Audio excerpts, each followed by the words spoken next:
Now turn to Section 1. Section 1. You will hear a student talking to the accommodation coordinator at her school. First, you have some time to look at questions 1 to 4.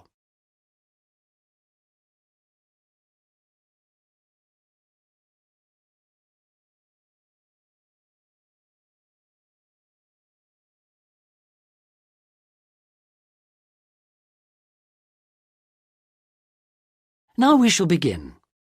You should answer the questions as you listen, because you will not hear the recording a second time. Listen carefully and answer questions 1 to 4. Sarah, I've heard that you want to move into a homestay family. Is that correct? Yes, that's right. I've been staying with my aunt, and now my cousin is arriving from Singapore, and my aunt needs the room for him. Oh, that's bad luck. Well, I'll need to get some particulars first. Sarah, what's your full name?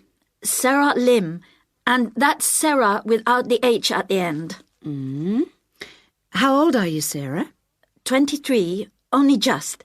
It was my birthday on the 21st of August. Happy birthday for yesterday. How long have you been in Australia? A year in Adelaide and 6 months in Sydney. I prefer Sydney. I've got more friends here. What's your address at your aunt's house?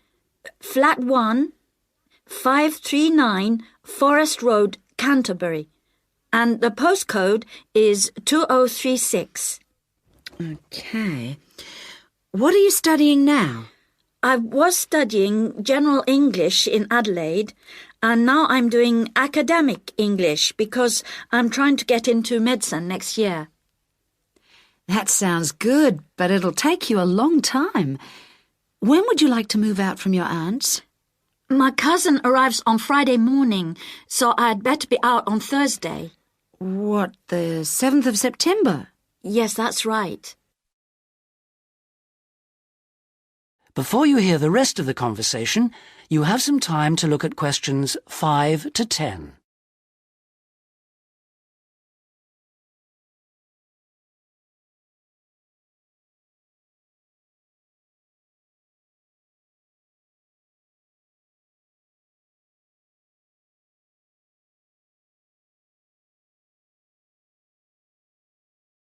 Now listen and answer questions 5 to 10.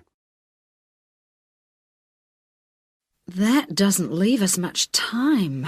Right, okay. I need to know what kind of accommodation you'd like so I can get you something suitable. Can I share a room with someone else? I've been alone in my room at my aunt's, and I've always shared with my sister, and I like that. Yes, fine. That'll save you money too. Would you like to live with a family, or do you think that a single person would be better for you? I have lots of very nice single people on my books. Do you have any women living alone, retired women? Yes, I have quite a few whose children have grown up and left home. In fact, I have some really lovely retired ladies living by themselves who just love the company of students. Most of them live in flats, but that's not a problem for you, is it? Not at all. I'm used to that. My aunt lives in a flat too, remember? I'm not used to a big house with a garden, swimming pool, pets and all that. Okay, fine. I know quite a bit about what you want now. I should let you know that your rent will be $160 per week. You'll have to pay me $320 as a deposit before you move in. The deposit is as insurance in case you break something. You'll need to pay monthly to me by cash or cheque, I don't mind. You don't need to pay for gas, electricity or water, but you will need to pay your proportion of the phone bill. Most families do that on an honour system, but you'll have to wait and see. Have you got any more questions for me? When will you know where I can go? I'll work on it now. So come and see me tomorrow, and I should have some news for you then. Thanks a lot. Goodbye. See you tomorrow. After lunch will be better for me. OK. See you then. Bye. That is the end of Section 1. You now have half a minute to check your answers.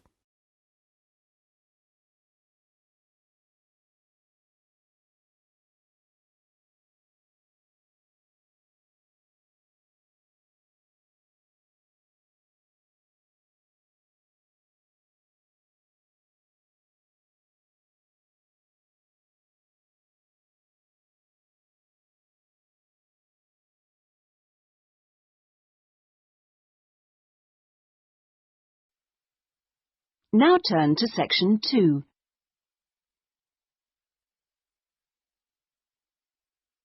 Section 2.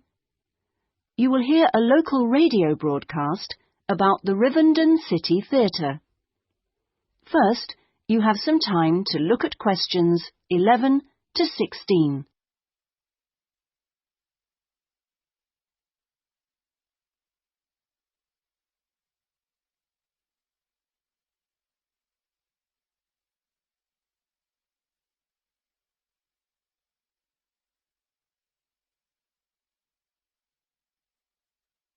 Now listen carefully and answer questions 11 to 16. And here on Radio Rivendell, we have Lynn Rawley, the Public Relations Officer of our own Rivendell City Theatre. Hello, Lynn. Hello. Now, the theatre is reopening soon after its 3-year redevelopment program, isn't it? That's right, and there are a lot of improvements. The first thing people will see when they go in is that the foyer has been repainted in the original green and gold. Then the box office has been reoriented with its own access from the side of the building instead of through the foyer, which means it can be open longer hours and has more space too. The shop that used to be in the foyer, which sold books and CDs, is the one part of the redevelopment which isn't yet complete. The plan is to find new premises for it near the theatre, and we've had difficulty finding somewhere suitable. We hope to reopen the shop in the next few months. Will audiences find any difference in the auditorium? Yes, we've increased the legroom between the rows. This means that there are now fewer seats, but we're sure audiences will be much happier. And we've installed air conditioning so it won't get so hot and stuffy. We already had a few seats which were suitable for wheelchair users, and now there are twice as many, which we hope will meet demand. Something else that will benefit audiences is the new lifts. The two we used to have were very small and slow. They've now gone, and we've got much more efficient ones. Anything for the performers? Yes, we've made a number of improvements backstage. The small, dark dressing rooms we used to have been converted into 2 large, airy rooms, so they're much more comfortable now. And the state-of-the-art electronic sound and lighting systems have been installed. Before you hear the rest of the talk, you have some time to look at questions 17 to 20.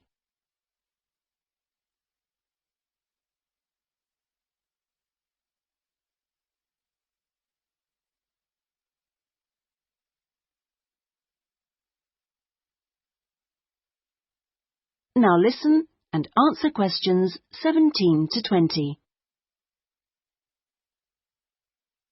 Okay, so what's the first play that audiences can see when the theatre reopens? We've got a very exciting production of Peter Shaffer's Royal Hunt of the Sun, which is currently touring the country. That starts on October the 13th and runs till the 19th. We're experimenting a bit with the time the curtain goes up. We used to start all our performances at 7:30, but that made it difficult for people to go home by public transport. So instead, we're beginning at 7, because at 9:45, when it finishes, there are still buses running. Tickets are already selling fast. The Friday and Saturday performances sold out almost immediately, and in fact now there are only tickets for Monday and Thursday. How much are they? We've introduced a simpler price structure. Ticket prices used to range from £6 to £30, but now they're all £18. They're available from the box office, in person, by phone, fax or post, or online. Okay, Lynn, now if you'd like to give the contact details for the theatre so that our listeners... That is the end of Section 2. You now have half a minute to check your answers.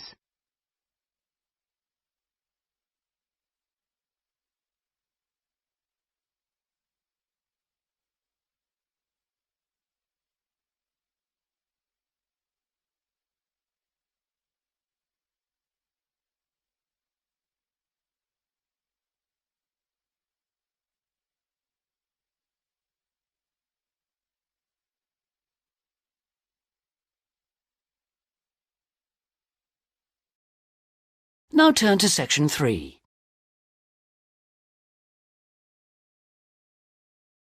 Section 3.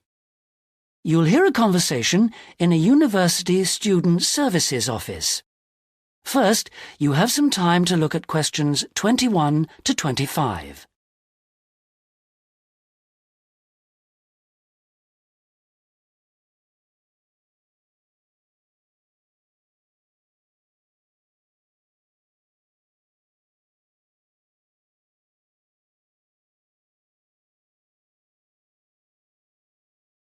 Now listen carefully and answer questions 21 to 25. Hello, I'm Dawn Matthews. Yes, hello. I've been referred to you because I'm inquiring about the refresher courses that you run. I'd like to find out a bit more about them. OK. Well, we run quite a few different short courses for students who are either returning to study or studying part-time. Tell me about your situation. Well, I think that I really need some help in preparing for the coming semester, especially to build up my confidence a bit and help me study effectively because, you see, I've been out in the workforce for nearly 12 years now, so it really is a long time since I was last a student. Yes, it can seem like a long time, can't it? Well, let me start by telling you what courses we have that might suit you. Are you an undergraduate or a postgraduate, arts or sciences? Undergraduate, and I'm in the business faculty. Right then. Well, first of all, there's our intensive Study for Success seminar on the 1st and 2nd of February. Mm-hmm. It's aimed at students like you who are uncertain about what to expect at college and looks at a fairly wide range of approaches to university learning to motivate you to begin your study and build on your own learning strategies. That sounds good. What are some of the strategies that are presented? Well, we try to cover all aspects of study.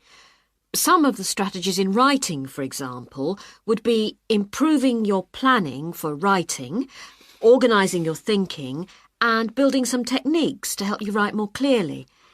With reading, there'll be sessions aimed at getting into the habit of analysing material as you read it, and tips to help you record and remember what you've read. It really is very important to begin reading confidently right from the beginning.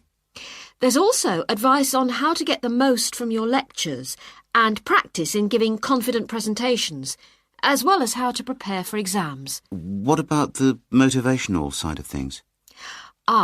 Well, there's a range of motivational exercises that we do to help the students feel positive and enthusiastic about their study.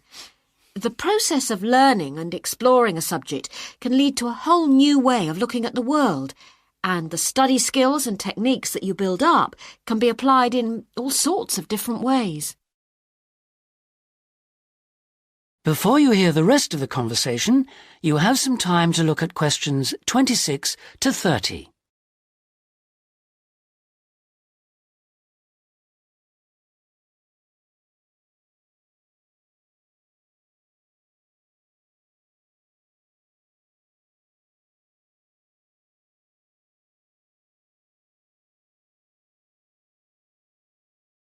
Now listen and answer questions 26 to 30.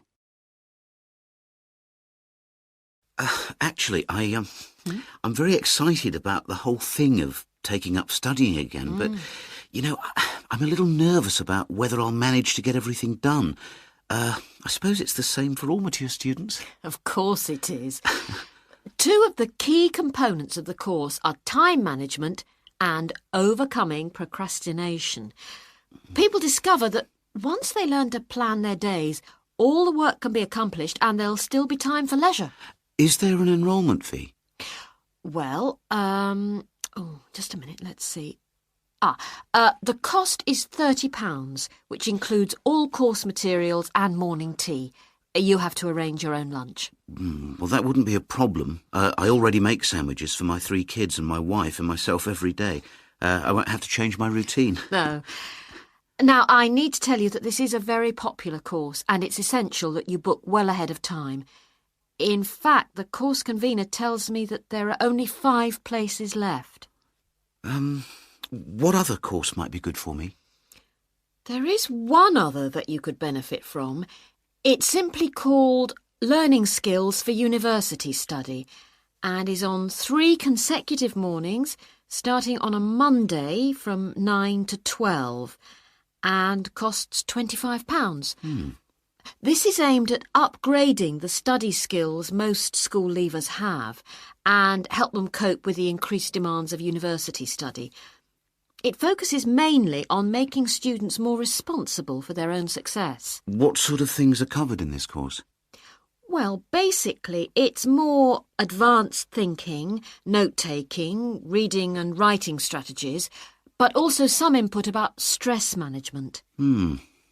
I think I'd be better off starting from the basics and looking at all the strategies, don't you? Yes, from what you've told me, I think that's more in line with your situation. All right then.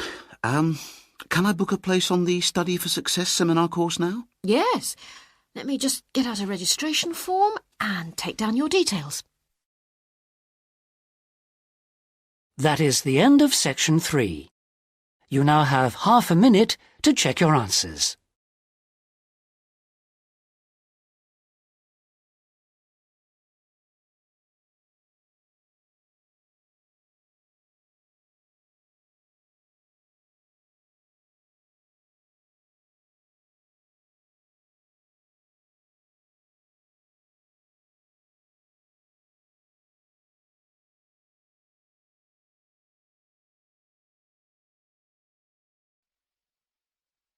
Now turn to section 4.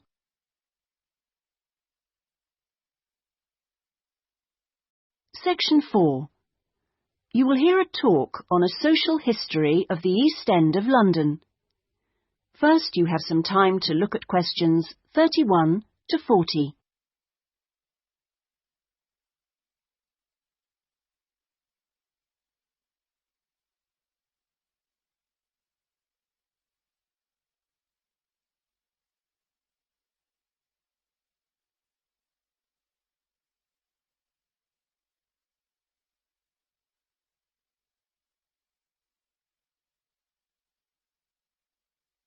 Now listen carefully and answer questions 31 to 40. In the last few weeks, we've been looking at various aspects of the social history of London, and this morning we're continuing with a look at life in the area called the East End. I'll start with a brief history of the district and then focus on life in the first half of the 20th century. Back in the 1st to the 4th centuries AD, when the Romans controlled England, London grew into a town of 45,000 people, and what's now the East End, the area by the River Thames and along the road heading north-east from London to the coast, consisted of farmland with crops and livestock, which helped to feed that population. The Romans left in 410, at the beginning of the 5th century, and from then onwards, the country suffered a series of invasions by tribes from present-day Germany and Denmark, the Angles, Saxons and Jutes, many of whom settled in the East End. The technology they introduced meant that metal and leather goods were produced there for the first time, and as the East End was by the river, ships could transport goods between there and foreign markets. In the 11th century, in 1066 to be precise, the Normans conquered England, and during the next few centuries London became one of the most powerful and prosperous cities in Europe. The East End benefited from this, and because there were fewer restrictions there than in the city itself, plenty of newcomers settled there from abroad, bringing their skills as workers, merchants or moneylenders during the next few hundred years. In the 16th century, the first dock was dug, where ships were constructed, eventually making the East End the focus of massive international trade. And in the late 16th century, when much of the rest of England was suffering economically, a lot of agricultural workers came to the East End to look for alternative work. In the 17th century, the East End was still a series of separate, semi-rural settlements. There was a shortage of accommodation, so marshland was drained and built on to house the large numbers of people now living there. By the 19th century, London was the busiest port in the world, and this became the main source of employment in the East End. Those who could afford to live in more pleasant surroundings moved out, and the area became one where the vast majority of people lived in extreme poverty and suffered from appalling sanitary conditions.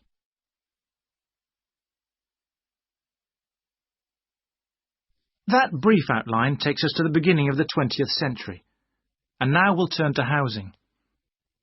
At the beginning of the century, living conditions for the majority of working people in East London were very basic indeed. Houses were crowded closely together, and usually very badly built, because there was no regulation. But the poor and needy were attracted by the possibility of work, and they had to be housed.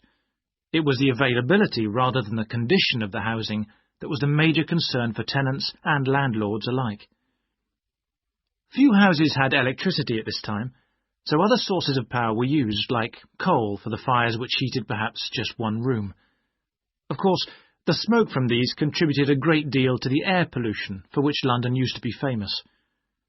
A tiny, damp, unhealthy house like this might well be occupied by 2 full families, possibly including several children, grandparents, aunts and uncles. Now, before I go on to health implications of this way of life, I'll say something about food and nutrition. That is the end of section 4. You now have half a minute to check your answers.